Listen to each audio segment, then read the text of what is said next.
እሺ እኔም አመሰግናለሁ። በሚገርም ሁኔታ አይ ቲንክ ጥያቄዎች ሁሉ ቀስ እያሉ እየተመለሱልኝ ነው። ጠይቃቸዋለሁ ብዬ የማስባቸው ጥያቄዎች ሁሉ እንደውም ከጥያቄ በፊት መልሶቹን ያገኘኋቸው ነው። ግን ደግሞ የኔ ጥያቄ ምንድነው የነበረው አክቹዋሊ እስልምና ኢየሱስ ክርስቶስ መሞቱን የማይቀበል ከሆነ ወይ ደግሞ መሬት 3 ቀን ውጣው ነበረ ከዛ በኋላ ሳይሞት ከ3 ቀን በኋላ ተነስቷል ብሎም እንደማያምን ወይም ደግሞ እንደዛም ሊሆን ይችላል ተብሎ እንደሚታሰብ ቅድም ነግረኸኛልና በእርጋታና ስነ ስርዓት በጣም ደስ ይላል። ብዙም እንደዚህ አልገባም። አጋጣሚ ስገባ ስትነጋገሩ ስሰማ ልጅቱ ማጠያየቋ አሪፍ ነው። እናንተም ማመላለስ ጥሩ ነው። እኔ ከእስልምና ወገን አይደለሁም፣ ከክርስትና ወገን ነኝ። ያው ግን ነገሮችን ስለማይ ስለመመረምር አንዳንድ ከተፈጠሩብኝ ጥያቄዎች ተነስቼ ነው ታገኘዋለህ።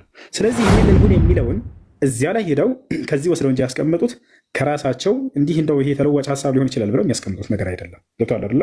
መልአኩ ገብርኤል ለማርያም በነገራት ቃል ላይ ልጇ እንዴት እንደሚፈጠር በጠየቀችው ጊዜ ወንድ ያልነካኝ ሰሆን እንዴት እኔ ልወልድ እችላለሁ ስትለው ጊዜ ሁን በሚለው ቃል ይገኛል ብሎ ቃል በቃል የነገራትን የአምላክን ቃል ነው እዚህ ያስቀመጡት እንጂ የራሳቸውን ሀሳብ አይደለም በግምት ያስቀመጡት። ይሄን እንደ እስልምና አቋም አልተሰቀለም፣ አልተገደለም። ቁርአናዊ መረጃችን በብቃት ያስቀመጠው ነው። እዛ ላይ ነው እምነታችን ብያለሁ። እንደ ባይብል ደግሞ ዘገባ ከመጣን የጠቃቀስኩልሽ የባይብል ጥቅሶች በሙሉ ውዝግብ ያለባቸው ናቸው።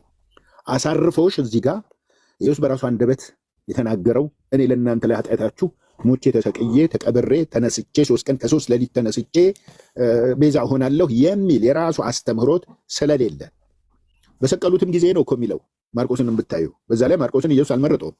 ደቀ መዛሙርቱ ውስጥ ስም ዝርዝር ውስጥ የለም። ኢነ መሰለ ዒሳ ዐንደላህ ከመሰሊ አደም ይላል አላህ። የዒሳ ምሳሌ ከእኔ ከአምላካችሁ ከአላህ ዘንድ ልክ እንደ አዳም ነው አለ።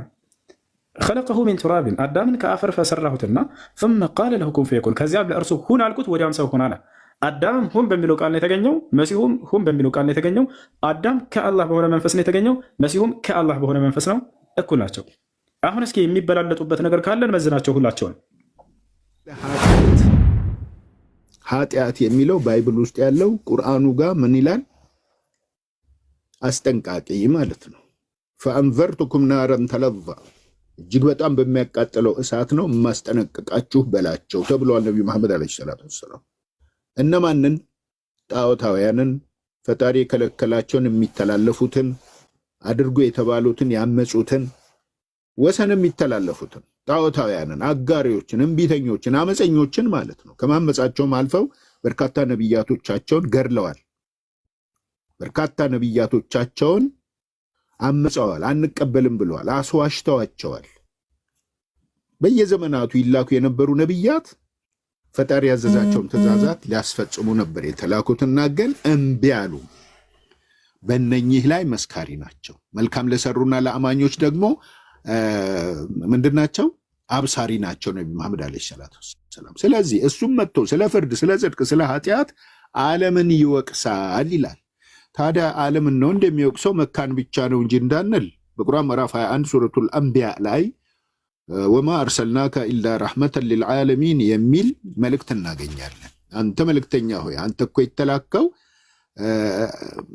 ለዓለማት እዝነት ትሆን ዘንድ ነው። ለዓለም ህዝብ እዝነት የተላኩ ሰው ቢኖሩ ነቢዩ መሐመድ ናቸው። እኔን አይመለከተኝም ክርስቲያን ነኝ፣ እኔን አይመለከተኝም አይሁዳዊ ነኝ፣ እኔን አይመለከተኝም ፓጋን ነኝ ማለት የለም። ለሰው ዘር በሙሉ ለተቀበላቸው ሁሉ ደግሞ መንግስተ ሰማይ ተደግሶለታል ይላል ፈጣሪ አምላክ። እዛ ላይ እንግዲህ መንገዱ ላይ እንደጸናን መጓዝ ይኖርብናል ነው። ታዲያ ይሄ አጽናኝ የሚባለው እኮ መንፈስ ቅዱስ እኮ ነው የሚሉ ሰዎች አሉ። ይህም በብዙ ሙግት ወቅቶች ላይ ያገኘነውና ያጋጠመን ነገር ነው፣ እናውቀዋለን። እሱን ያ እንዳይሆን ትንቢተ ኢሳይያስ ምዕራፍ 40 ቁጥር 1 ላይ አጽናኑ ህዝቤን አጽናኑ ይላል አምላካችሁ የሚል አለ። አጽናኑ ህዝቤን አጽናኑ ይላል አምላካችሁ። ተመልከቱ፣ አሁን እዚህ ጋር አጽናኑ ህዝቤን አጽናኑ የተባለው መንፈስ ቅዱስ ነው እንዴ? አይደለም። አጽናኝ ይመጣል ያለው ኢየሱስ ሰውን መሆኑን ከዚህ እንረዳለን። ወደ ሉቃስ ወንጌል ምዕራፍ 2:25 ጀምሮ እያየን እንሂድ። ስምዖን የሚባል ሰው የእስራኤልን መጽናናት ይጠባበቅ ነበር ይላል። ማርያምና ዮሴፍ ኢየሱስን በ12 ዓመቱ ይዘውት በሄዱ ጊዜ ይህ ስምዖን የተባለ ሰው ኢየሱስን ሲያዩ ምንድን ነው ያለው? ወደሱ አስጠግቶ አቀፈውና ወደ ፈጣሪው የሚከተለውን ቃላት ተናገረ። ምናልባት ጥቅሱን ተሳስቼ እንዳይሆን ቦታውን ገብታችሁ አረጋግጡልኝ። ተናገረ። ምን አለ? ጌታ ሆይ አሁን ዓይኖቼ የሕዝብህን ማዳን አይተዋል፣ የሕዝብህን መጽናናት አይተዋልና ከአሁን በኋላ ባሪያህን እንዳሻ ልታሰናብተው ትችላለህ አለ። ብሞትም አይቆጨኝም ነው። በሰዓቱ ኢየሱስ ማን ሆኖ ነው? አጽናኝ ስለነበረ የእስራኤልን መጽናናት ይጠባበቅ ስለነበረ ሲያየው ተደስቶ ይህን ጸሎት ጸለየ። በማን ነው እስራኤል የምትጽናናው? በኢየሱስ። ከኢየሱስ በፊት እሳ ሕዝብን አጽናኑ የተባሉ ሰዎች ጻድቆች ሰዎች ነበሩ። ኢሳይያስ 40 ቁጥር 1 ላይ እሱስ ደግሞ ኢየሱስ መልሶ ምን አለ? ከእኔ በኋላ ደግሞ ሌላ አጽናኝ ይሰጣችሁ ዘንድ አለ። ኢማጅን እዚህ ጋር በደንብ ረግጠን ቆመን ማስተዋል ያስፈልጋል። አንዳንድ ሰዎች ነቢይ መሐመድን ስለጠሉ ብቻ ይህንን ማገናዘብ የለባቸው ማለት አይቻልም። ማገናዘብ አለበት። የሚጠላም ቢሆን ያገናዝብ። ባይሆን ካገናዘበ በኋላ አልቀበልም ይበል እንጂ ካገናዘበ እውነቱ ወደሱ ሳይመጣ አይቀርም። እውነት ደግሞ አርነት ያወጣል ተብሏል። ስለዚህ ይችንም በዛው ያዝ ብታረጊያት ለማለት ነው። ይበቃኛል። በዚሁ ላሳጥረው። ወንድሞች ጀዛኩሙላሁ ኸይረን። በዛው ብትቀጥሉ መልካም ነው።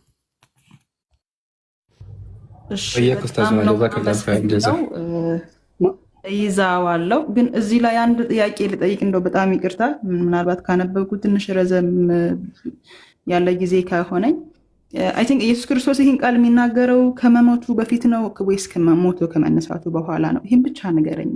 እሺ፣ ጥሩ ጥሩ። ጥያቄ ጥሩብኝ። በጣም ጥሩ ና፣ ችግር የለም። በነገራችን ላይ ኢየሱስ ክርስቶስ አልሞተም። የሙስሊሞች ዋነኛው አንዱ እርግጠኞች ሆነን የምንናገረው በኢየሱስ ክርስቶስ ዙሪያ ላይ አለመሞቱንም ጨምሮ ነው። ሰው ነው። ይህንም ስለማውቅ ነው እኔ አይ ቲንክ ከሞተ በኋላ የተናገረው ቃል ስለመሰለኝ ነው ጥያቄ የሆነብኝ። አልሞተም ብዬ ስናገርሽ እስላማዊ አቋማችንን ብቻ መናገሪያ አይደለም። ባይብሊካል መረጃም ልጠቅስልሽ እችላለሁ። ኢየሱስ ክርስቶስ ላለመሞቱ፣ ላለመሰቀሉ፣ ላለመገደሉ የባይብል የተወሰኑ ፓርት ውዝግቦች፣ ሌላው ፓርት ደግሞ ይፈልጉት እንደነበርና እንደማያገኙት የተናገረው እውነታ እዚህ ላይ መቅረብ አለበት። ዮሐንስ ወንጌል ምዕራፍ 7 ቁጥር 32 አይተሽው ከሆነ ፈሪሳውያን ሕዝቡ ስለ እርሱ እንዲህ ሲያንጎራጉሩ ሰሙ፣ የካህናት አለቆችም ሎሌዎቻቸውን ላኩ ይላል። ለምን? ሊያስይዙት። በዚህ ጊዜ ምን አላቸው? ትፈልጉኛላችሁ፣ አታገኙኝም። እኔ ወደሚሄድበት ልትመጡ አትችሉም፣ በኃጢአታችሁ ትሞታላችሁ ይላል። እንደውም ምዕራፍ 8ን ተሻግረሽ ቁጥር 21 ላይንም ብታዩ ይህንኑ ነው የሚናገረው። እኔ ከላይ ነኝ፣ እናንተ ከታች ናችሁ። እኔ ከዚህ ዓለም አይደለሁም፣ እናንተ ከዚህ ዓለም ናችሁ፣ በኃጢአታችሁ ትሞታላችሁ ብሏቸዋል ካለ የት አግኝተው ይዘው ሰቀሉት? ይዘው ገደሉት ነው ትልቁ ጥያቄ እዚህ ላይ ነው። እስከ ዛሬ ያልተመለሰ ጥያቄ ቢኖር ይህም አንዱ ጥያቄ ነው። አንድ በይ። ሁለተኛ ዕብራውያን 5:7 ስታይ ከሞት ሊያድነው ወደሚችል ከብርቱ ጩኸትና እንባ ጋር ምልጃን አቀረበ። ለምን? ከሞት መዳንም ፈልጎ መሞትን ስላልፈለገ ምልጃን አቅርቧል። ከጩኸት ጋር እንባን አፍስሶ ይልሻል ባይብሉ። ከዚያስ እግዚአብሔርን ስለ መፍራቱ ተሰማለት ይላል። ሚንስ ጸሎቱ ተቀባይነትን አግኝቷል ነው። ታዲያ ኢየሱስ ተሰቀለ ብሎ ማስረገጥ ይቻላል? እዚህ ላይ አይቻልም። ሁለት መረጃ። ሶስተኛው ማርቆስ በምዕራፍ 15 ቁጥር 25 ላይ በሰቀሉት ጊዜ 3 ሰዓት ነበር ይላል። በፕሮቴስታንቶች ቀለል ባለ አማርኛ በተተረጎመው በ1980 እና በ1997 66ቱ ባይብል ውስጥ ከጠዋቱ የምትል ተጨምራለች። እዛ ላይ ከጠዋቱ 3 ሰዓት ነበር ይላል።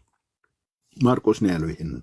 ዮሐንስ ደግሞ በምዕራፍ 19 ቁጥር 14 ላይ ደግሞ ጲላጦስ እንካችሁ ንጉሳችሁ ብሎ አሳልፎ በሰጣቸው ጊዜ ስቀለው፣ ግደለው፣ ንጉሳችሁን ልስቀለውን ሲላቸው ከቄሳር በቀር ንጉስ የለንም ስቀለው፣ ግደለው ብለው የጮሁበት ሰዓት 6 ሰዓት ነበር ይልሻል።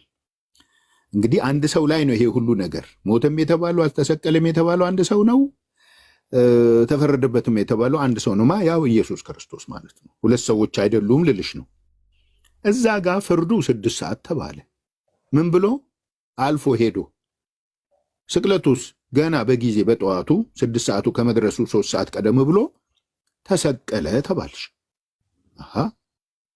ጠዋት ላይ የተሰቀለው ሰው ላይ 6 ሰዓት ላይ እንዴት ነው የሚፈረድበት?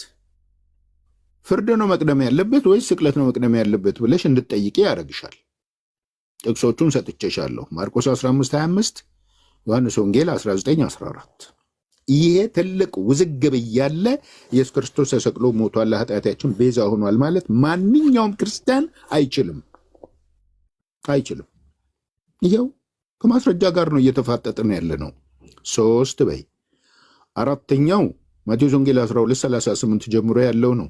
መምህር ሆይ ተአምርን አሳየንና ይበቃናል ባሉት ጊዜ ይህ አመንዝራ ትውልድ ተአምራትን ይፈልጋል ወይም ተአምራትን ይሻል፣ ከነቢዩ ከዮናስ በቀር ተአምር አይሰጠውም። ዮናስ በአሳ ነባሪ ሆድ 3 ቀን ከ3 ሌሊት እንደቆየው የሰው ልጅም በምድር ልብ ውስጥ 3 ቀን ከ3 ሌሊት ይኖራል አለ። ሚንስ ዮናስ አልሞተም። አሳ ነባሪ ሆድ ውስጥ እንዳልሞተ እርግጠኛ ከሆነን ኢየሱስ ክርስቶስም አልሞተም ነበር ማለት ነው። እንግዲህ ተቀበረም ከተባለ አልሞተም፣ ሳይሞት ነው የተቀበረው ማለትን ያስይዛል።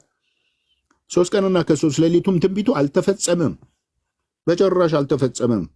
ባለጸጋው ዮሴፍ እኮ አስከሬኑን ከጲላጦስ ላይ ለምኖ ወስዶ በነጭ ጨርቅ ከፍኖ ከአለት በተዋቀረ ለራሱ ባዘጋጀው መቃብር ላይ ወስዶ ሲቀብረው አርብ ሙሉ ቀን አልቆ አርብ ምሽት ነበር ይላል።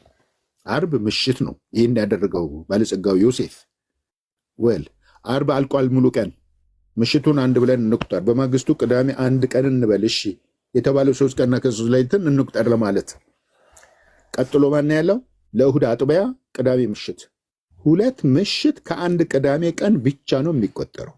3 ቀን ከ3 ሌሊት የት አለ? 3 ሙሉ ሌሊት 3 ሙሉ ቀን እንፈልጋለን ብንል አናገኝም። እነኚህ ሁሉ ውዝግቦች እያሉ ኢየሱስ ክርስቶስ ተሰቅሎ ለኃጢአቴ ቤዛ ሆኖልኛል ማለት አይቻልም። ይህ በእንዲህ እንዳለ ይሁንና ለዚህ ለክርስቲያኑ ማህበረሰብ ኢየሱስ ተሰቅሎ ለኃጢአቴ ቤዛ ሆኗል ለሚለው ህዝብ በሙሉ ኢየሱስ ነው ባለውለታ ወይስ አስቆሮታዊ ይሁዳ ነው ባለውለታ የሚል ደግሞ ሌላ ጥያቄ ይነሳል። ይሁዳ በ30 ብር ያለበትን ቦታ ወስዶ ባይጠቁምና 30 ብር ተቀብሎ እሱን ባይሰጣቸው ባያሳያቸው ኖሮ ኢየሱስን አግኝቶ አይሰቅሎትም ነበር አይገድሉትም ነበር የሚለው ነጥብ ይመጣል አይደል? ጥሩ፣ እንግዲያውስ እሱ ባለው መሰረት ከሆነ ይዘው የገደሉት ለህዝቡ ለኃጢአቱ ቤዛ ለመሆን ባለውለታው ማን ነው መሆን ያለበት? ይሁዳ ወይስ ማን? የይሁዳስ አሟሟት እንዴት ነው? በማቴዎስና በሐዋርያት ሥራ መጽሐፍ መሰረት ታንቆ ሞተ ይላል። ማን አነቀው? ራሱን በራሱ ወይስ ሌላ ወገን ነው መጥቶ ያነቀው? አይታወቅም። ታንቆ ሞተ ብቻ ነው የሚለው። ሌላኛው መጽሐፍ ላይ ደግሞ በአፍጢሙ ተደፍቶ በፊት ለፊት ተደፍቶ ወድቆ ሆዱ ተተርትሮ አንጀቱ ተዘርግፎ ሞተ ነው የሚልሽ። በ30 ብር የካህናት አለቆች እኛ ምን አግዶን አንተ በሰራህ ወንጀል እለፍበት እንጂ እኛ ምን አገባን ብለው ለእንግዶች የመቃብር ቦታ መግዣ እንዲሆን 30 ብር ወደ መባ እንጨምረውን ብለው ወሰዱ ይላል። ሌላ ቦታ ላይ በ30 ብር የመቃብር ቦታ ገዛ ይላል። ማ? ይሁዳ። ይሁዳን የገዛው ወይስ የካህናት አለቆች ናቸው የገዙት? እዚህ ውስጥም ውዝግብ አለ። እዛ ጋር 3 ቀን ከ3 ሌሊት አልተፈጸመም። እዛ ጋር ቀጥሎ እንደገና ራሱን በዮናስ ምሳሌ አድርጎ ዮናስ በአሳ ነባሪ ሆድ 3 ቀን ከ3 ሌሊት እንደቆየው የሰው ልጅም ብሎ ኢየሱስ ክርስቶስ ራሱን ሰው ያለውን ኢየሱስን አምላክ ነው ለሚሉ ሰዎች እዚህ ጋርም ሌላ ነጥብ እናስቀምጣለን። ይህ ሁሉ ተሰፍሮ ተመዝኖ የማያልቅ የሆነ ውዝግብ ኢየሱስን ተሰቅሏል አያሰኘውም። አጠር ባለ አገላለጽ ሲገለጽ ማለት ነው። እና በዚህ ምክንያት ነው ኢየሱስን አልተሰቀለም አልተገደለም የምንለው። ቁርአን ድምድም ባለ አገላለጽ በተደመደመ አገላለጽ ግልጽ ሊሆን በሚችል ሁኔታ ወማ ቀተሉሁ ወማ ሰለቡሁ፣ አልገደሉትም አልሰቀሉትም ዒሳን የመርየምን ልጅ ይላል። ወላኪን ሹቢሐ ለሁም፣ በሰዓቱ የሰቀሉና የገደሉት ሰው ዒሳን መስሏቸዋል። በሱ ተመስሎ ታይቷቸው ሰቅለዋል ሌላን ሰው። ስለዛ ሰው መሰቀል አያገባንም። እኛ እያወራን ያለነው ሆነ የሚመለከተን የዒሳ አለመሰቀልና አለመገደል ጉዳይ ብቻና ብቻ ስለሆነ ማለት ነው። እዚህ ላይ አንዳንድ ሰዎች ለጠይቁት ጥያቄ ምላሽን ከመስጠት ይልቅ ምን ይላሉ? ታዲያ እሺ የተሰቀለው ሰው ማን ነው? ምን ኃጢአት ሰርቶ ነው?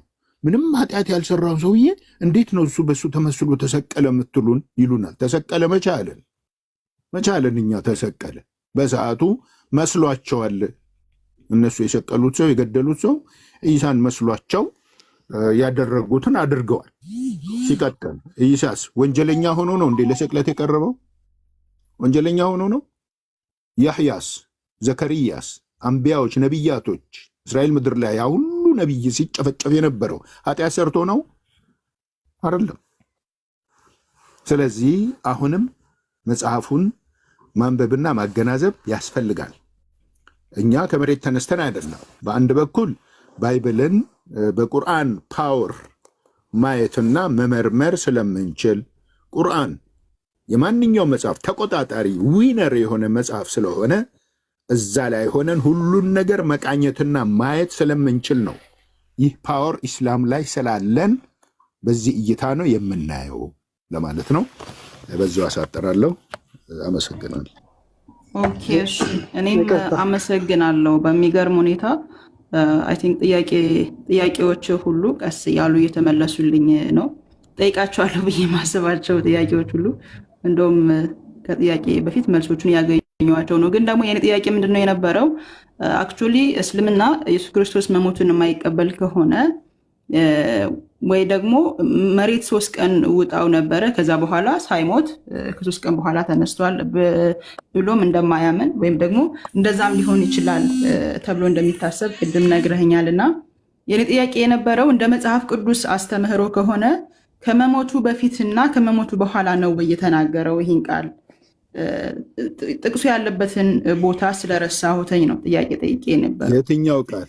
እስቲ ሐሳቡን ንገሩኝ። ችግር የለም። ሐሳቡ እኔ ብሄድ ይሻላችኋል እና እኔ እሄዳለሁ አጽናኙን እልክላችኋለሁ ወይም ደግሞ አጽናኙ ይመጣላችኋል የሚለው ቃል ከመሞቱ በፊት ነው ወይስ ደግሞ እንደ መጽሐፍ ቅዱስ አስተምህሮ ነው ያወራው የነበረው ወይስ ከስቅለቱ በፊት ነው ከስቅለቱ በኋላ ነው የሚል ጥያቄ ነው ጠይቄ የነበረው። እሱኑ ተንተርሼ ነው መልሱንም የመለስኩት። ገና ስጀምር ምን ብዬሽ ነበር መሰለሽ? ካረሳሽ ነጥቦ ያለው ዮሐንስ ወንጌል 16:6 ላይ ነው ቅድም የጠቀስኩት። በጥቅሉ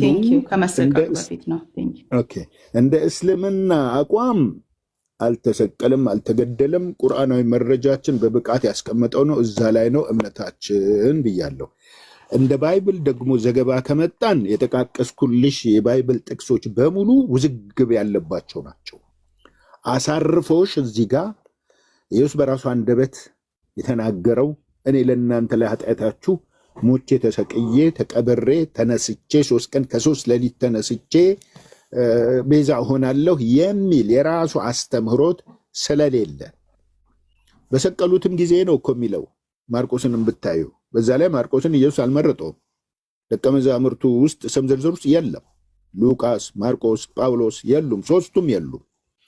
በሌሉበት ሁኔታ ወይ ነቢያቶች አልተባሉ ወይ ደቀ መዛሙርት ናቸው ኢየሱስ ክርስቶስ አልተባሉ። ሉቃስማ እንደውም በአይኑ እንዳላየው ነው የተናገረው። በአይኑ ያዩት ሰዎች የቃሉ ማገልጋይ የነበሩ ሰዎች እንዳስተላለፉለት እንደጻፈ ነው ኢንትሮዳክሽን ላይ የምናየው ሉቃስ ላይ። እነኚህ ሰዎች ከየት አምጥተው ነው ይሄን አይነትን ዘገባ የጻፉት የሚልም ሌላ ጥያቄ ይነሳል እኮ። ዮሐንስ ላይም ብታይ ጲላጦስ እንካችሁ ንጉሳችሁ አላቸው ነው የሚል። የኢየሱስ ንግግር አይደለም እዚህ ላይ የሚስተዋለው እኮ የደቀ መዛሙርቶቹ ንግግር ነው እየታየ ያለው። ዮሐንስ ለዛም ከክርስቶስ ዕርገት 90 ዓመት በኋላ ወንጌሉን እንደጻፈው የ1972 የአማርኛው መዝገበ ቃላት የአማርኛው መጽሐፍ ቅዱስ መዝገበ ቃላት ያስረዳል። ከክርስቶስ ዕርገት 90 ዓመት በኋላ ወንጌሉን እንደጻፈው። እስከዛ ድረስ ያ ሁሉ መልእክት በምን ነበረ ሰው የሚመራው? ለዛውም በመጀመሪያ ቃል ነበረ፣ ቃልም በእግዚአብሔር ዘንድ ነበር፣ ቃልም እግዚአብሔር ነበረ፣ እስከ 14 ድረስ ቃልም ሥጋ ሆነ የሚለውን ብዙዎች ሰዎች ስለ ኢየሱስ ክርስቶስ ቃል መሆን ነው ብለው ይናገራሉ። እስከ 90 ዓመት ድረስ ይህ ቃል የት ነበረ የሚልም ጥያቄ ያስነሳል። አሁን ወደዛ እንሄድም እንጂ ሲቀጥል ጳውሎስ ስለ ኢየሱስ ክርስቶስ ብዙ ነገር ተናግሯል። ከየት አምጥቶ ነው የተናገረውን የጻፈውን ጽሑፍ የፈጣሪ ቃል ነው ብሎ ሰው የሚቀበለው? እንዲህ አይነት የዋህነት እኮ ያስጠቃል እኮ። በየዋህነት ዝም ብሎ መቀበል ነው አይሆንም። እንደ ማስተንተንና ማገናዘብ ያስፈልጋል። ስለዚህ የቅድሙ የጠየቅሽውን ጥያቄ ከመሞቱ በፊት ነው ወይስ ከሳይሞት በፊት ነው ይህን የተናገረው የሚል ጥያቄ አያስነሳም። ለምን መሰለሽ የማያስነሳው? ሞቶም ይሁን አይሙትም መልእክቱ ግን ግልጽና ግልጽ መልእክት ነው። ከኔ በኋላ ሌላ አጽናኝ ይሰጣችሁ ዘንድ አብን እለምናለሁ ያለው። ኦኬ፣ ያስተማረው ኢየሱስ ለስንት ዓመታት ነው? 3 ዓመት እኮ ነው አይደለም እንዴ?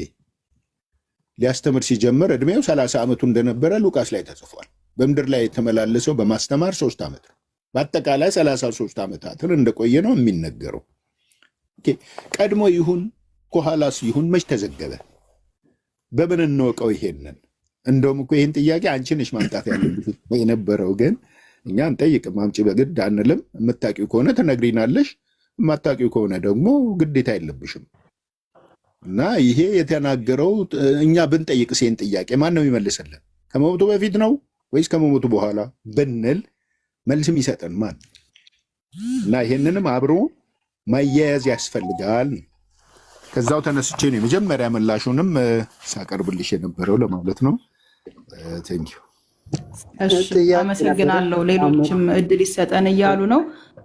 ቴንኪው በጣም አይ እኔም ጥያቄ የሚጠየኩት አክቹዋሊ ቃሉን ብቻ ለማወቅ ነበረ። ተመልሶልኛል። ተባረኩ። በጣም አመሰግናለሁ። ይቅርታ ጊዜያችሁን ስለወሰድኩኝ፣ ጊዜያችሁን ደግሞ ሰጥታችሁ ስላዋራችሁኝም አመሰግናለሁ። በሌላ ጊዜ እንግዲህ አምላክ ፈቅዶ ለመገናኘት ያብቃን። መልካም ምሽት ይሆንላችሁ። ቴንኪው ሁሴን፣ አመሰግናለሁ ስላስገባችሁኝ ጥያቄንም በስርዓት ስለመለሳችሁ። ሄለን ግን ይሄ የስቅለቱ ትርክት 19 ላይ ነው ያለው።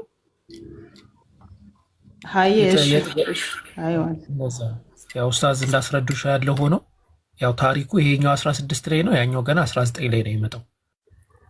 እንደዛ ነው። ብዙ መታል መሰለኛ። ኢንሻአላህ ቀጥሉ። አይ ትቀጥላለህ፣ ችግር የለም። የሰው ልጅ አለ እሱ ይቀድማል መሰለኝ። የሰው ልጅ ሰላም፣ እንዴት ነህ? ደህና ነህ?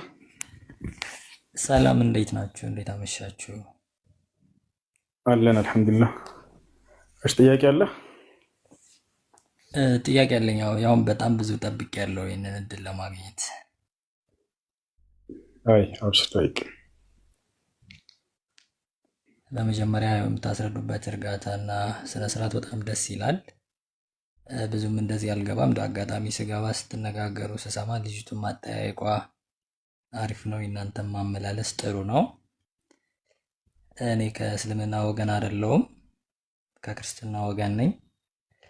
ያው ግን ነገሮችን ስለማይ ስለመመረምር አንዳንድ ከተፈጠሩብኝ ጥያቄዎች ተነስቼ ነው። የመጀመሪያው ጥያቄ የኢሳን ውልደት በተመለከተ ነው። ሁለተኛው ጥያቄ ደግሞ ዘካሪያ፣ ስለ ነቢይ ዘካሪያ ነው። ከመጀመሪያው ጥያቄ ስመጣ አጋጣሚ ባለፈው ቁርአን እያየው ስለ ኢሳ አወላለድ በመሬም ውስጥ እንዴት እንደተጸነሰ እያየው ነበርና ያለ መልእክተኛ ጅብሪል በመሬም ማህፀን ቃሉንና መንፈሱን ብቻ እንዳኖረ ይናገራል። በቅንፍ ውስጥ ይሁን የሚለው ቃል አለ። ግን ብዙ ጊዜ በቅንፍ የሚቀመጡ ቃሎች ያው እንደ አማራጭና እንደሆነ ስለሚታወቅ ቃልና መንፈሱን ይላል። በመሬም ማህፀን ውስጥ ጅብሪል ጣለ ይላል እና ይሄ ነገር እንዴት ነው የሚብራራው? እኔ ራሴ የተረዳሁት ነገር እንዳለው ነው። በእስልምና እንዴት ይብራራል? በአጭሩ ብታስረዱኝ ደስ ይለኛል። ሌላም ሰዎች ስላሉ ሰዓትም እየመሸ ስለሆነ ሁለተኛውን እጠይቃለሁ። ይሄኛውን እንደተመለሰልኝ የዘካሪያን። እሺ የመሲሁ የዒሳ ዓለይሂ ሰላም አወላለድ በቅንፍ ውስጥ ያለችው ምንድን ነው ያልከው? በቅንፍ ውስጥ ያለችው ምንድን ነው ያልከው? ይሁን የሚል ቃል አለ። የይሁን ቃሉንና ይሁን የሚል ቃል እሱ ተጨማሪ አይደለች።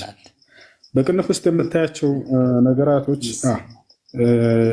አንዴ ተራርቻለሁ። ጥያቄ ይህ አሁን መጠየቅ የፈለገው እርሱ የት ይገኛል? ሱረቱ ኒሳ መጨረሻው ገጽ ላይ ይገኛል።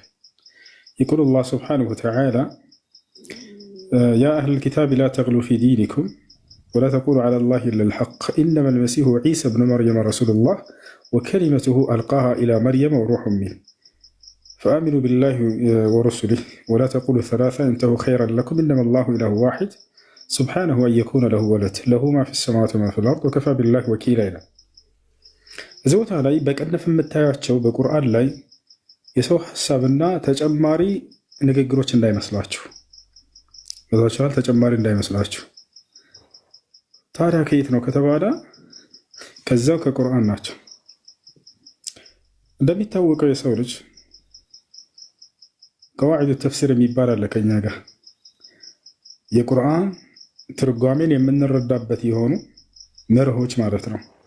የተፍሲር ህግጋቶች፣ የተፍሲር መርሆች እነሱም አልቁርአን ይፈሰር بالቁርአን። የመጀመሪያው ምንድነው? ቁርአን በቁርአን ይተረጎማል። ሁለተኛው ቁርአን በሐዲስ ይተረጎማል። አልቁርአን ይፈሰር بالسنة أو حديث النبي عليه الصلاة والسلام። ሌላኛው አልቁርአን ይፈሰር بأقوال الصحابة والقرآن يفسر كذلك باللغة العربية لأن القرآن نزل باللغة العربية. الناس ቦታ ላይ ሁን የምትለው ቃል ለምሳሌ ቁርአን በቁርአን ይፈሰራል ሲባል ጊዜ ተረጎማል ሲባል ጊዜ በቁርአን ላይ የሆነ ቦታ ላይ አላህ Subhanahu Wa Ta'ala ሙጅመል የሆነ ቃል ያመጣል፣ ጥቅላዊ የሆነ ቃል ማለት ነው። በሌላ ቦታ ላይ ደግሞ ያንን ጥቅላዊ ቃል ያንን አርእስት በሌላ ቦታ ተፍሲል ያደርገዋል፣ ያብራራዋል፣ ይገልጸዋል። ለምሳሌ በቁርአን ላይ ምን ይላል? ከእርሱ በሆነ ቃል አለ። አሁን አንተ ያመጣህበት እሱም ራሱ ምሳሌ ላድርግልህ። ገብቷችኋል? ከእርሱ በሆነ ቃል አለ። ያቺ ቃል ምንድነች ብለን ብንጠይቅ ራሱ ቁርአን የነገረንን ያችን ቃል ነው ቁጭ ያደረጉልህ በቅንፍ። ምንድነች ያቺ ቃል? ይሁን ቃል ነች ብለው አስቀመጡት በቅንፍ። ኦኬ፣ ይቺ ይሁን ቃል የሚለውን ከየት ነው ያመጡት? ከቁርአን ውጭ ነው? አይደለም። የት ነው? በሱራ አሊ ዕምራን ላይ ከሱ በፊት ያለው ምዕራፍ ላይ ነው ያገኟት። እየተረዳህ ነው? የት ትገኛለች ከተባለ ከእርሱ በፊት መልአኩ ገብርኤል ለማርያም መጥቶ መሲሁን እንደምትወልድ ካበሰራት በኋላ እንዴት እንደሆነ ሲነግራት ሁን በሚለው ቃል አማካኝነት ብሎ ነግሯታል። ያችን ነው አምጥተው ቁጭ ያደረጓት በቅንፍ። ምን ይላል መሰለህ አንቀጹ? ወኢዝ ቃለት ልመላኢከቱ ያ መርየሙ ኢነ ላሃ ዩበሽሩኪ ቢከሊመት ሚንሁ እስሙሁ ልመሲሁ ዒሳ ብኑ መርየም ወጂሃን ፊ ዱንያ ወልአኺረቲ ወሚን አልሙቀረቢን ወዩከሊሙ ናሰ ፊ ልመህዲ ወከህለን ወሚን አሳሊሒን ቃለት ረቢ አና የኩኑ ሊ ወለዱን ወለም የምሰስኒ በሸር ቃለ ከዛሊከ ላሁ የኽሉቁ ማ የሻእ ኢዛ ቀዳ አምረን ፈኢነማ የቁሉ ለሁ ኩን ፈየኩን። መልአኩ ገብርኤል መጥቶ ለማርያም ያበስራታል። እነሆ አምላክሽ አላህ ከእርሱ በሆነ ቃል አብስሮሻል ብሎ ተናገራት። ከእርሱ በሆነ ብስራት መጣላት። እንደ አጠቃላይ መሲሁን እንደምትወልድ ነገራት። በቅርቢቱም ዓለም በቀጣዩ ዓለም ባለሟል የሆነ ሰዎችንም በአንቀልባ ላይ ሳለ ገና የሚያናግር ወጣትም ሆኖ የሚያናግር እርሱም ከጻድቆች የሆነ ከእውነተኞች የሆነ ብሎ ተናገረ፣ ወይም ከደጋጎች የሆነ። ከዚያ በኋላ እርሷ ትጠይቀዋለች ማርያም ገብርኤልን እንዴት ነው ይህ ልጅ የሚወለደው የሚለውን። ቃለት አለችም ረቢ አና የኩኑ ሊ ወለድ፣ ለእኔ ልጅ እንዴት ሊኖረኝ ይችላል ጌታ ሆይ አለች። ወለም የምሰስኒ በሸር፣ ወንድ ያልነካኝ ሲሆን አሁን በምን መልኩ እንደሚወለድ ሊገልጽላት ነው። ቃለ ከዛሊከ ላሁ የኽሉቁ ማ የሻእ፣ አምላክሽ አላህ ልክ እንዲሁ ያሻውን ይፈጥራል አላት። ኢዛ ቀዳ አምረን ፈኢነማ የቁሉ ለሁ ኩን ፈየኩን፣ አንድን ነገር ለማድረግ በወሰነ ጊዜ ሁን ይለዋል፣ ወዲያውም ይሆናል ያ ነገር አላት። አየህ አይደለ? ሁን የምትለውን ቃል ከዚች ወሰዷት እንጂ ከራሳቸው አማርኛውን የተረጎሙ ሰዎች በቅንፍ አስቀምጠዋት አይደለም። እንደዛ ማድረግ ስልጣን ማንም የለውም በእስልምና ሃይማኖት። ማንኛውም ሰው ወደ አማርኛ ሲተረጎም ጊዜ ከራሳቸው አምጥተው ያስቀምጡ እንዳይመስላቸው። ስለዚህ ሁን የምትለዋን ከራሳቸው ሳይሆን ከሱ በፊት ከሱረቱ ኒሳ በፊት የነበረው ሱራ አሊ ዕምራን ላይ በራሱ አውዱ መልአኩ ገብርኤል መጥቶ በነገራት መንገድ የተቀመጠውን ቃል ነው ያስቀመጣል። ገብቷል የሰው ልጅ? እሺ ሰማሁ። የሰው ልጅ አለ ግን እኔ አረበኛውን ስተረጉመው ይሁን የሚለው ቃል ስላላገኘሁበት ነው። ቀጥታ አረበኛውን ስተረጉመው ይሁን የሚለውን ቃል አልተረጎመልኝም። ብዙ አማራጮችን ተጠቅሜያለሁ። ብዙ ጊዜ በቅንፍ ውስጥ የሚቀመጡ ቃላቶች እንደ አማራጭ የሚቀመጡት እንደዚህ ወይም ደግሞ እንደዚህም ብሎ መጠቀም እንዲቻል ነው። በየትኛውም ጥናት ውስጥ ሳየው በዛ መልኩ ይገለጣል። ሌላው ግን እኔ አሁን አንተ አረበኛ የምትለውን አረበኛ መስማት ስለማልችል በአማርኛ እጠረጠር እያደረክ ብታስረዳኝ ደስ ይለኛል። አረበኛን ብቻ ተናግሬ ዝም አላልኩም እኮ የሰው ልጅ፣ ወደ አማርኛ እየቀየርኩልህ ነው። ሁለተኛ እንዴት እንደሆነ ከመጀመሪያው ከታይም አንጻር እኔ ስለማልሰማው ከታይም አንጻር ከእርሱ ካለፈው በተነገረ አውድ አለ። ለምሳሌ ስለ ማርያም ስለ መሲሁ አወላለድ አንድ በሱራ አሊ ዕምራን ላይ ይናገራል፣ በሱረቱ ኒሳ ላይ ይናገራል፣ በሱራ መርየም ላይ ይናገራል። አየህ ሶስት ቦታ ላይ የተነገረውን ሄዳ ሶስቱንም በምን ምን ተባለ በዚህ ላይ ብለህ ስታይ ከዚያ አምጥተው ነው ሙፈሲሮቹ ያስቀመጡት እንጂ ወይንም ወደ አማርኛ የቀየሩት ከራሳቸው አይደለም። እንደ አማራጭ የሚቀመጥ ሀሳብ ብሎ በቁርአን ላይ የለም። አይቻልም፣ ማድረግ አይችሉም፣ ስልጣኑ የላቸውም። ነገር ግን እዚያ ጋር ስለ በዚሁ አውደ የተነገረውን በዚሁ ጉዳይ ላይ በዚሁ ነጥብ ላይ የተነሳውን ሄደው አይተው በዚህ ቦታ ላይ ሙጅመል የሆነውን ጥቅላዊ የሆነ ንግግር የተነገረውን በሱረቱ ኒሳ ላይ ተፍሲል የተደረገበት ከአሊ ዕምራን ወስደው ነው ቁጭ ያደረጉት እንጂ ከራሳቸው አይደለም። ለምሳሌ ጥቅላዊ ንግግር ያልኩህ አሁን አንተ መጠየቅ የፈለግከው አንቀጽ ላይ ምን ይላል? ከእርሱ በሆነ ቃል ይላል። ይሄ ጥቅል ንግግር ነው። ምን አይነት ቃል ነው? ምን የሚል ቃል ነው የሚለውን ደግሞ ጥያቄ ያስነሳል ማለት ነው። ከእርሱ በሆነ ቃል ምን አይነት ቃል ነው? ምን የሚል ቃል ነው? ይሄንን ከራሳቸው ሀሳብ ቢያስቀምጡ ስህተት ነበር። አየህ አይደለ? ነገር ግን እዚህ ቦታ ላይ የሆነው ምንድን ነው ከተባለ ያ ቃል ምንድን ነው የሚለውን ከእርሱ በፊት በነበረው ምዕራፍ ላይ መልአኩ ገብርኤል መጥቶ ለማርያም የነገራትን ያችን ቃል ነው ሁን የምትለዋል በቅንፍ ያስቀመጡት። እርሱን እንዳለው አንድ በማስረጃ እናሳየህ። ኢምራን ይመቻል ለማውጣት ገብርኤል ራሱ የነገራትን እንጂ የሌላ ሰው ሀሳብ አይደለም፣ የራሳቸውን ሀሳብ አይደለም ያስቀመጡት። ኢምራን ከፍተው ያሳየህ። አሁን አንተ የፈለግከውን መጀመሪያ የሱረቱ ኒሳ የመጨረሻውን ገጽ አውጣለት ኢምራን። ያ ከላም ሙጅመል ይባላል፣ ጥቅላዊ ንግግር ይባላል። ከእርሱ በሆነ ቃል ብሎ ነው የተቀመጠው። ያ ቃል ምንድነው የሚለውን ደግሞ ቁርአንን ይተረጉመዋልና ቀዋዒድ ተፍሲር ላይ አልቁርአን ይፈሰር بالቁርአን የሚላል ያንን ከእርሱ በፊት ያለው ምዕራፍ ላይ ይተረጉማል። ከሌላ አውድ አይደለም። ከዚሁ ስለ ማርያምና ገብርኤል ያወሩትን ወሬ ብቻ ነው እናመጣለን። አሁን አንተ ያመጣለን ያሳየን። የመጨረሻው የትኛውን የፈለገው መጀመሪያ ሱረቱ ኒሳን መጀመሪያ እሱ የጠየቀውን አውጣለት። ሱረቱ ኒሳ መጨረሻው ላይ يا أهل الكتاب لا تغلوا في دينكم ولا تقولوا على الله إلا الحق إنما المسيح عيسى ابن مريم رسول الله ميلون كرسو هنا قال من ميلون ما جرش على يالله ايش سورة النساء انتهى يا عند إبراهيم كيقرتا ጋር ትልቁ ላይ አድርጉት። በጣም አስፉት። አይዋ እንዴ ራሴና ሰፋት ከኢምራን ትልቁ ላይ ይሁን። አሁን በደንብ ተመልከተ። እሺ የመጨረሻ ምዕራፍ ሊያወጣልህ ነው። ኢምራን ትንሽ እንትን በላት 100 ስንት ላይ ነው? 157 ትንሽ ወር ላይ ከፍ አድርገው የአህለል ኪታብ ላ ተግሉ የሚለው ከእርሱ በሆነ ቃል ምናምን የሚለው መጨረሻ ላይ ከእርሱ በሆነ ቃል ምናምን የሚለው እንትን አግኝቼዋለሁ። አይዋ አሁን እዚህ ጋር ሁን የምትለዋን ከራሳቸው የጨምሯት መስሎት ነው ልጁ። አሁን በደንብ ተመልከት። አሁን አንተ የጠየቀው ይሄ ነው። እሺ የሰው ልጅ እናንተ የመጽሐፉ ሰዎች ሆይ ይላል፣ በሃይማኖታችሁ ወሰንን አትለፉ፣ በአላህም ላይ እውነትን እንጂ አትናገሩ። የመርየም ልጅ አልመሲህ ዒሳ የአላህ መልእክተኛ ወደ መርየም የጣላት የሁን ቃሉም ከእርሱ የሆነ መንፈስን ብቻ ነው ይላል። አሁን እዚህ ቦታ ላይ የሁን የምትለዋን ከራሳቸው ነው የጨምሯት የሚል ሀሳብ መጥቶበት ነው። አይደለም እያልኩ ነው። ይህ ቃል የሁን የሚለውን ራሳቸው ከራሳቸው የጨመሩት ነገር ሳይሆን ገብርኤል መጥቶ ለማርያም እንዴት እንደሚፈጠር መሲሁ በነገራት ጊዜ በሁን ቃሉ እንደሆነ ስለነገራቸው ስለተናገረ ባለፈው ምዕራፍ ላይ ያንን ነው አምጥተው እዚህ ቦታ ላይ ቁጭ ያደረጓት። አሁን አሊ ዕምራን ላይ ግባለት። ከእርሱ በፊት የነበረው ምዕራፍ ላይ የሁን ቃሉ እንደሆነ ገብርኤል ለማርያም የነገራትን ቃል በቃል ነው። አሁን ደግሞ በቁንፍ አይደለም የምናወጣለን፣ ቀጥታ ቃል በቃል የሁን ቃሉ ብሎ ነው። ቃለት ረቢ አና የኩኑ ሊ ወለዱን የሚለውን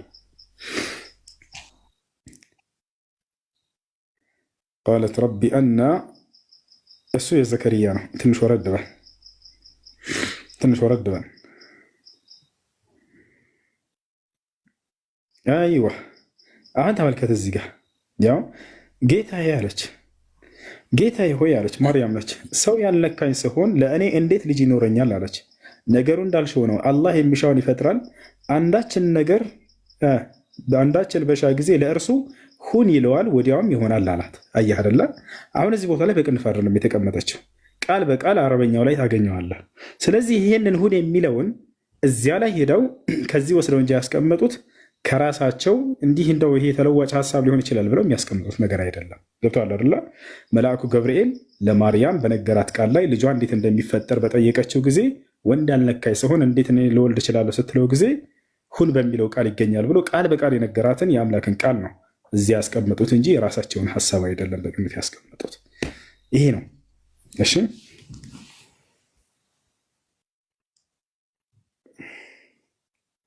እሺ እሺ በቃል ችግር የለውም።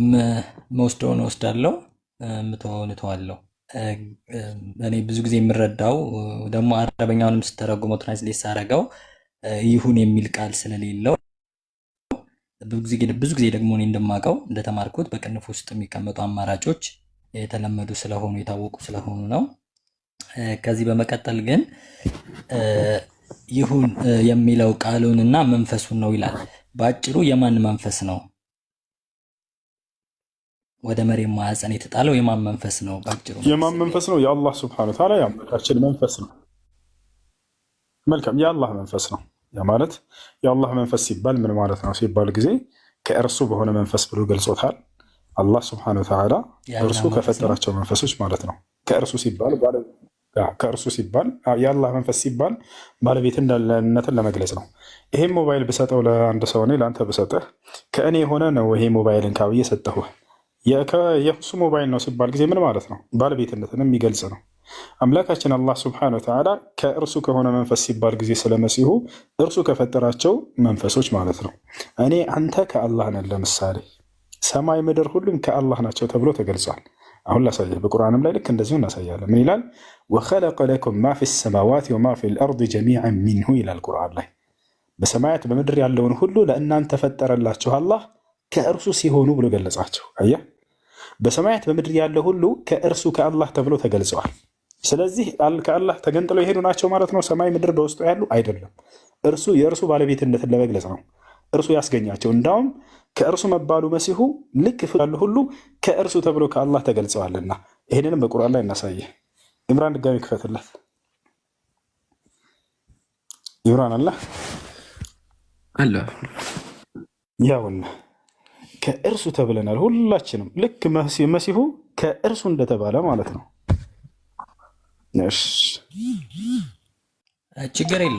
ችግር የለውም። ሌላ እዚሁ ላይ አንድ ጥያቄ ጠይቄ ልለፍ። በማስረጃ እንዳየት ነው። ሌሎችም ችግር የለም። ሌሎችም እንዳየት ነው። ሌሎችም እንዳየት ስለምንፈልግ ነው። እሺ አግኝቼዋለሁ ሀቢቢ። ሴት ታወጣለታለህ። ሱረቱል ጃፊያ ቁጥር 13 ላይ ምራ። ጃፊያ ቁጥር 13 ጃፊያ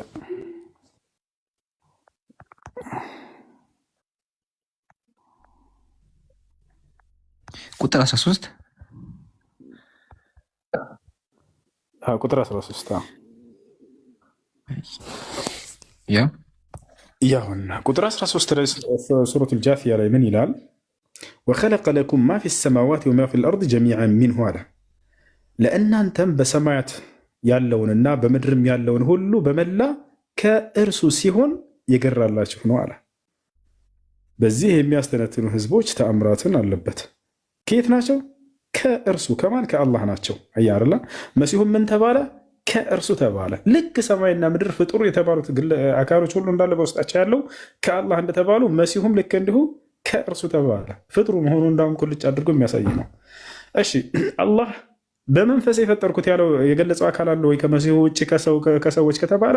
አዎ አዳምን ቃል በቃል አላህ እንዴት እንደፈጠረው ሲገልጽልን ምን አለ? ከመንፈሴ ብሎ ገልጾታል። መሲሁን ከመንፈሴ ፈጠርኩት ብሎ ገልጿል። አሁንም ሱረቱል ሂጅር ላይ ሁለተኛው ገጽ ላይ ወጣላቸው ኢምራን። አዳም ራሱ ልክ መሲሁ ከአላህ መንፈስ እንደተባለ ልክ እንዲሁ አዳም ከአላህ መንፈስ ተብሎ ተገልጿል። ፈኢዛ ሰወይትሁ ወነፈኽቱ ፊህ ሚን ሩሒ ፈቀዑ ለሁ ሳጅዲን የሚለው ሱረት አልሂጅር ላይ ወጣለት።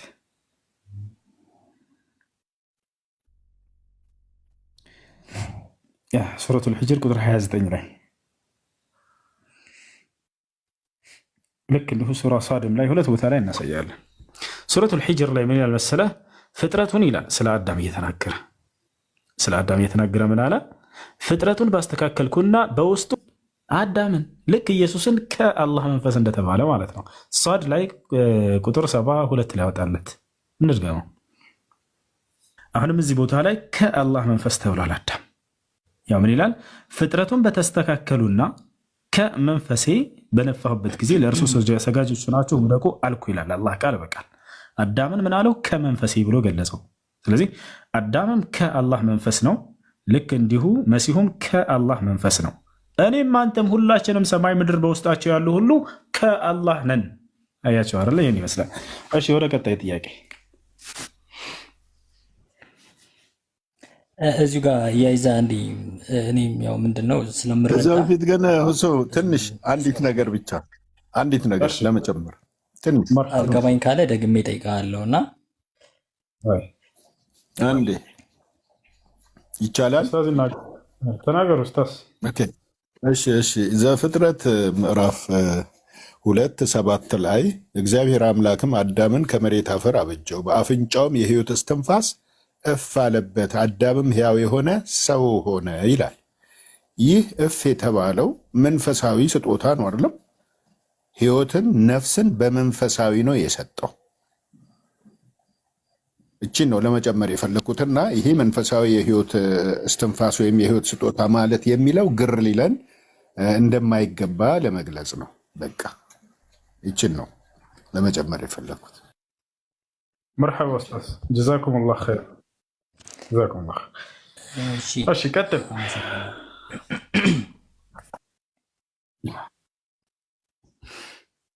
እሺ አመሰግናለሁ። መጠየቅ የምትፈልገው ካለ መቀጠል ትችላለህ። ካላ መንፈስ ከመንፈሴ እያደመጥከኝ ነው? ልቀጥል። ካላ መንፈስ ከመንፈሴ የሚሉ ክፍሎችን አሳይተኛል። የአላህ መንፈስና አላህ የተለያዩ ነገሮች ናቸው። የአላህ መንፈስ በአላህ የተፈጠረ ራሱን የቻለ የሆነ አካል እንደሆነ የሚገልጽ ነገር ነው አሁን ያሳየኸኝ።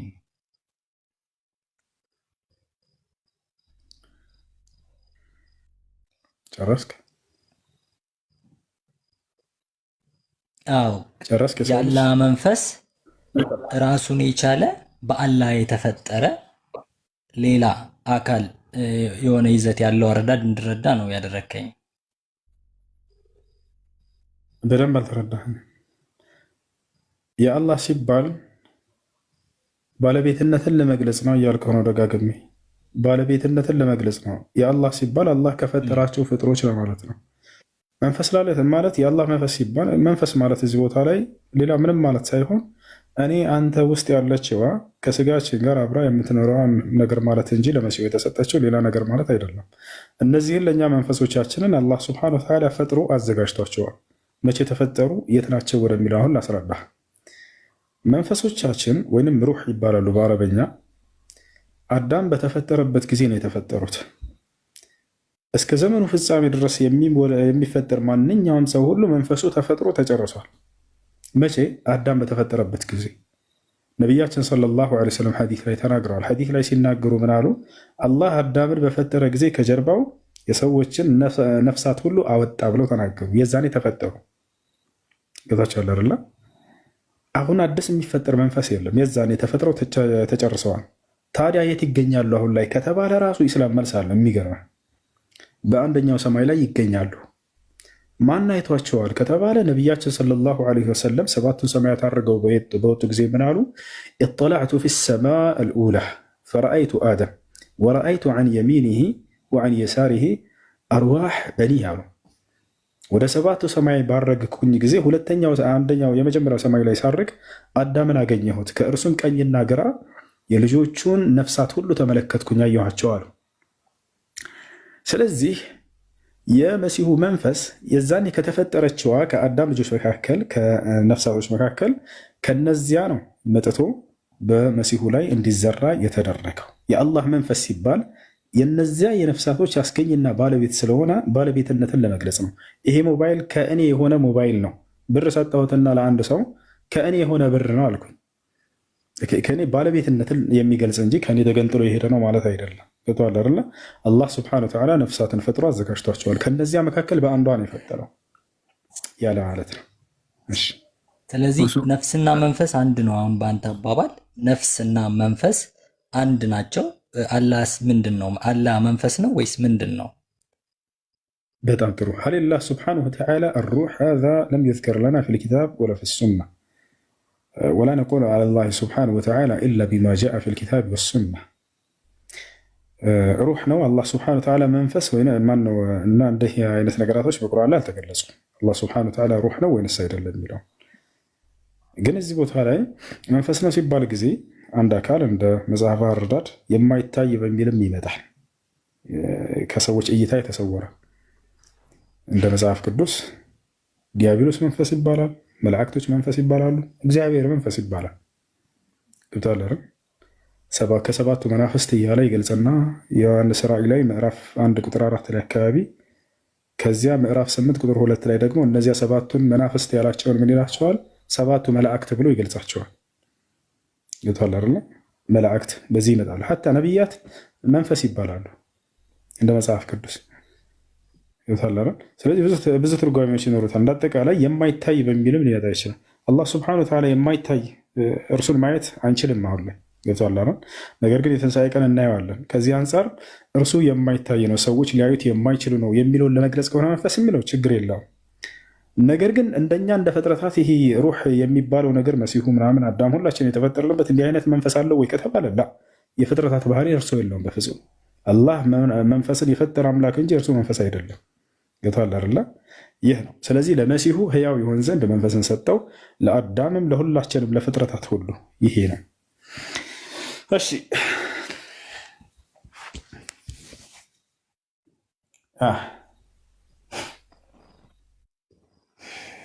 እሺ ሌላ ጥያቄ አለ?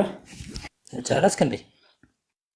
ስለዚህ አሁን ነፍስና መንፈስ አንድ ናቸው ብለን ተብሎ ነው የሚታመነው በእስልምና።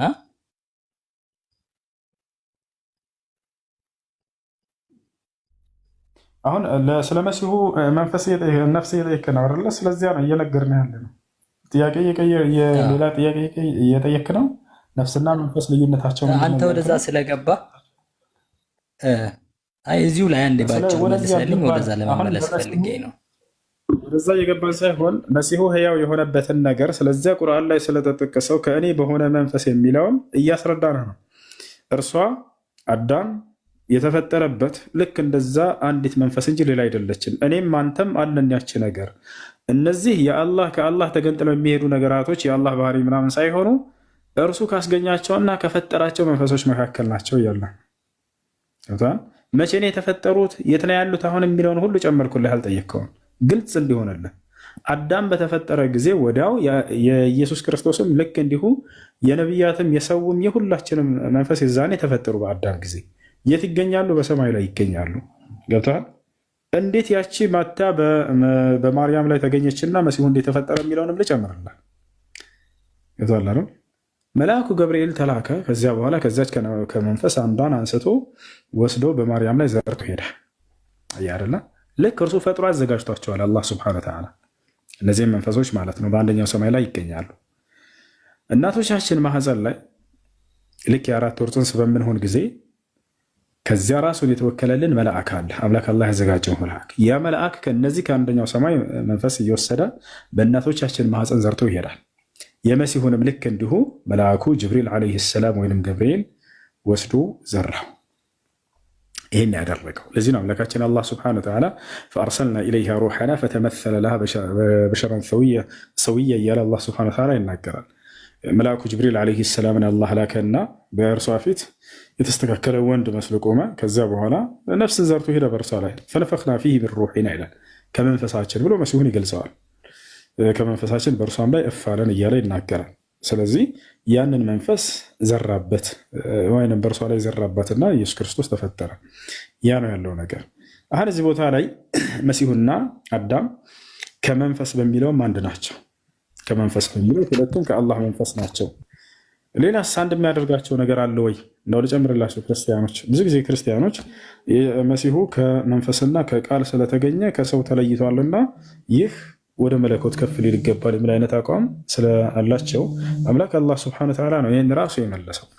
አሁን እዚህ ቦታ ላይ ምናየን? አዳምም ልክ እንዲሁ መሲሁም ከአላህ በወደ መንፈስ ተገኝተዋል። ልብ በሉ፣ ለሁለቱም ማስረጃ ሰይተናቸዋል። መሲሁም ከአላህ መንፈስ ተብሏል። ልክ እንዲሁ ደግሞ አዳምም ከአላህ መንፈስ ተብሎ ተገልጿል። አዳም በቃል ነው ወይ የተገኘው ወደሚለው እንምጣ። እኩል እንደሆኑ እንግለጽላችሁ። እንዳውም በአፈጣጠር የአዳም በጣም ይበልጣል። እንዴት እንደሆነ እሱንም በማስረጃ እናያለን። ገብታችኋል አይደል? አላህ ምን አለ?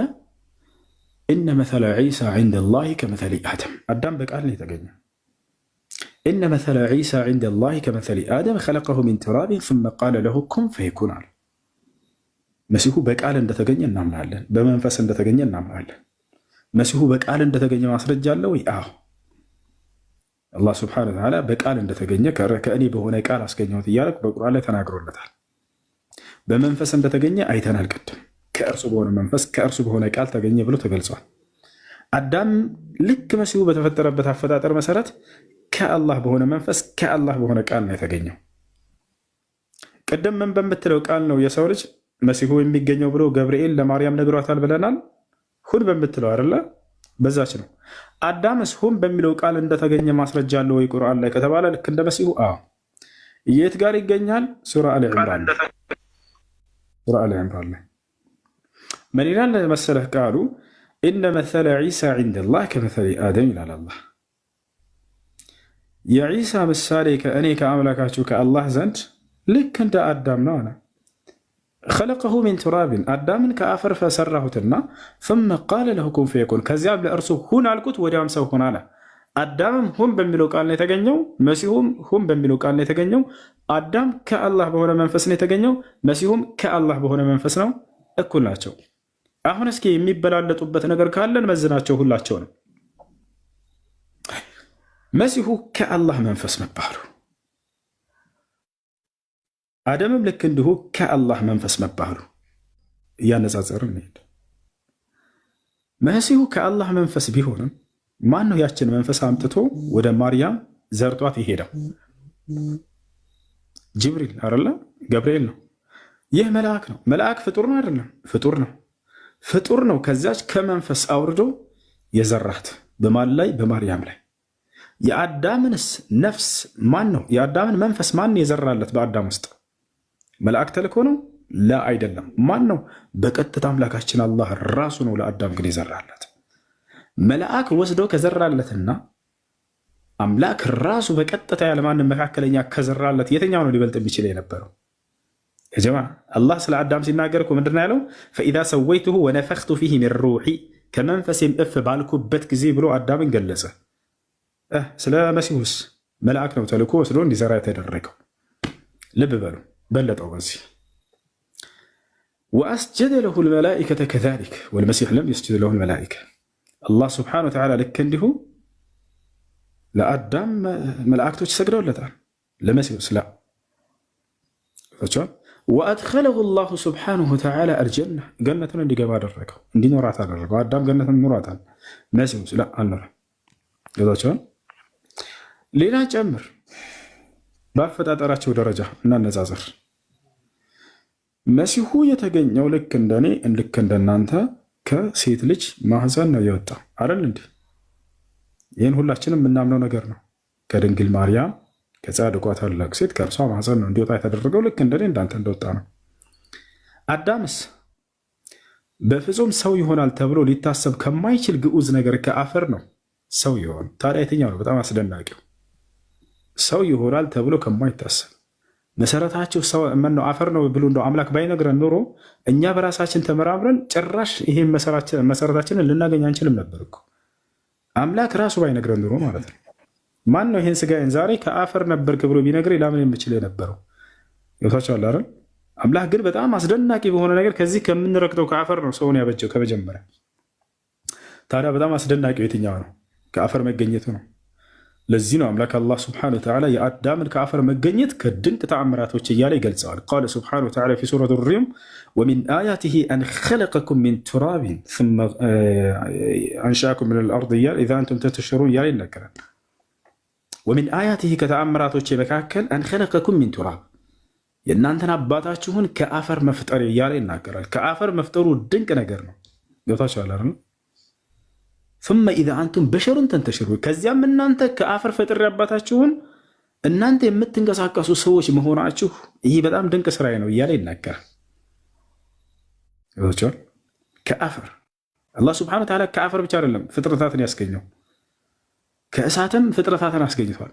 ይህ እሳት አሁን እንዳው የሆነ ፍጥረት ይዞ የሚንቀሳቀስ ይሆናል ብላችሁ ልታስቡ ትችላላችሁ። ግን አላህ ይህን ቻይ ነውና አድርጎታል። ማንን ፈጠረ ከእሳት ከተባለ ጋኔኖችን ፈጠራቸው። ወልጃነ ኸለቅናሁ ሚን ቀብሉ ሚን ናሪ ሰሙም፣ ከአዳም በፊት ጋኔኖችን ፈጠርኳቸው ከተኳሳ ከሆነው ከእሳት እያለ ይናገራል። ከዚህ ብቻ ነው ፍጥረታትን ያስገኘው? አይደለም፣ ከሌላም ማስገኘት ይችላል። ቻይ ነውና ከብርሃን ፍጥረታትን አስገኝቷል። ማናቸው እነርሱ? መላእክቶች። ቃለ ነቢ ሰለላሁ ዐለይሂ ወሰለም ኸለቀ ላሁ ልመላኢከተ ሚን ኑር። ነቢዩ ሰለላሁ ዐለይሂ ወሰለም ምናሉ? አላህ መላእክቶችን ከብርሃን ፈጠራቸው አሉ። አያችሁ፣ ከአንድ ሰው ፈጥሮ ሌላ የምናስተረትነው ነገር አላህ በቁርአን ላይ ሲገልጽልን ጊዜ ከአንድ ሰው ፈጥራችሁ፣ ከአንዲት ሴት ፈጥራችሁ፣ ነገር ግን በርካታ ከለራቶችን ይዛችሁ እንድትወጡ አደረግኳችሁ ይላል። ይሄ ከለራችን መለያየት ዝም ብሎ በከንቱ ይመስላችኋል? ይሄ ራሱ አንዱ ድንቅ የአምላክ ስራ ነው። ከተአምራቶች መካከል ብሎ አላህ ይገልጸዋል። ለምን ቀይ፣ ጥቁር፣ ጸይም ሆነን ወጣን፣ ነጭ ሆነን ወጣን? ሚስጥሩ ምንድን ነው? ይሄን ኢስላም ይናገራል። ሌላ የትም ቦታ ላይ አታገኙትም። ይሄን እንትን ገለጻ፣ የአምላክ ገለጻ። ሰው ለምንድን ነው ዛሬ ቀይ ሆነው? ለምን ጥቁር ሆነ? ለምን ነጭ ሆነ? ለምን ጸይም ሆነ? 4 አይነት ከለር ብቻ ነው ያለው የዓለም ሰው። ቀይ ሰው አለ፣ ጥቁር ሰው አለ፣ ነጭ ሰው አለ፣ ጸይም ሰው አለ። የእነዚህ ሁሉ ቅልቅል ለምን? የአንድ ሰው ልጆች አይደለን እንዴ? ለምንድን ነው ከለራችን የተለያየ የሆነው? ወደ ፈረንጆች ጋር ስትሄድ ነጭ ሰው ታገኛለህ፣ ሌላ ቦታ ቀይ ሰው ታገኛለህ፣ ሌላ ጥቁር ታገኛለህ፣ ሌላ ጸይም ታገኛለህ። ሚስጥሩ የት ነው? ነቢያችን ሰለላሁ ዐለይሂ ወሰለም ሐዲስ ላይ ይናገሩታል። ቃለ ነቢዩ ሰለላሁ ዐለይሂ ወሰለም خلق الله آدم ب3 أصناف من التراب من الأبيض والأحمر والأسود فخرج أولاده على أشكال ذلك فمنهم الأبيض والأحمر والأسود ومنهم ما بين ذلك. نبياتنا صلى الله عليه وسلم بهن يسول جوش كلر ملاية المسترسل عند ميتادرقوا ካልመለስክልኝ ለውረድ በቃ يلا انزل تحت عند لمنا. ነቢያችን ሰለላሁ ዐለይሂ ወሰለም ሐዲስ ላይ ምን አሉ? የሰው ልጆች የተለያየ ከለር ሆኖ መፈጠራቸውን ሚስጥሩ ሲናገሩ አላህ አባታችሁን አዳምን ከ3 አይነት የምድር ከለሮች ፈጠረው አሉ። አንደኛ ከቀይ አፈር፣ ሁለተኛ ከነጭ አፈር፣ ሶስተኛ ከጥቁር አፈር። ልጆቹም እነዚህን ከለር ይዛችሁ ዛሬ ወጣችሁ አሉ። ከእናንተ ቀዮችም አላችሁ፣ ከእናንተ ጥቁሮችም አላችሁ፣ ከእናንተ ነጮችም አላችሁ፣ ከእናንተ የእነዚህ ሁሉ ቅይጥና ቅልቅል የሆኑ ጸይሞችም አላችሁ ብለው ተናገሩ። የቱ ጋር ይሄን እውቀት የምታገኙት? የትኛው መጽሐፍ ቅዱስ ላይ የሰው ልጅ ለምን ቀይ ሆነ ለምን ጥቁር ሆነ ወላሂ አታገኙም። ይሄን መልስ የምታገኙት ከኢስላም ብቻ ነው። ይሄ ከነቢያችን ሰለላሁ ዐለይሂ ወሰለም ሐዲስ ነው። አላህ ሱብሓነሁ ወተዓላ በቁርአን ላይ ራሱ ይጠቅሰዋል። ከድንቅ ወእኽቲላፍ አልሲነቲኩም ወአልዋኒኩም፣ ከተአምራቶቼ መካከል ሰማያትንና ምድርን መፍጠር ካለ በኋላ ልክ እንዲሁ ደግሞ የከለሮቻችሁ መለያየት እያለ ይናገራል። አላህ ዝም ብሎ በከንቱ አይደለም ቀይ፣ ጥቁር፣ ጸይም አድርጎ እንደዚህ የፈጠረ። በአንድ ከለር ፈጥሮ ዝም ማለት ይችል ነበር። ነገር ግን ሁሉን ማድረግ ቻይ እንደሆነ ሊገልጽልን ነው። ልክ እንዲሁ የቋንቋዎቻችሁ መለያየት አለ። የተለያዩ ቋንቋዎች ልክ እንዲሁ አላህ ሱብሓነሁ ወተዓላ መስጠቱ ለእኛ በአንደበታችን ላይ ማድረጉ ዝም ብሎ በከንቱ አይደለም። ሁላችንም በአንድ ቋንቋ ብቻ እንድንናገር ማድረግ ይችል ነበር። ነገር ግን ምን ያክል ቻይ እና የተአምር ባለቤት መሆኑን ሊገልጽልን ዘንድ ነው። ይሄ ነው። ገብታችኋል? አላህ ሱብሓነሁ ወተዓላ በዚህ መንገድ የፈጠረን ማለት ነው። እሺ እና ምን ልላችሁ ፈልጌ ነው፣ የአዳም አፈጣጠር በጣም አስደናቂ። እዚህ ላይ አንድ ጥያቄ አለኝ። እሱ አንድ ጥያቄ አለኝ ለሱ ለወገናችን ማለት ነው። አለ ወጣ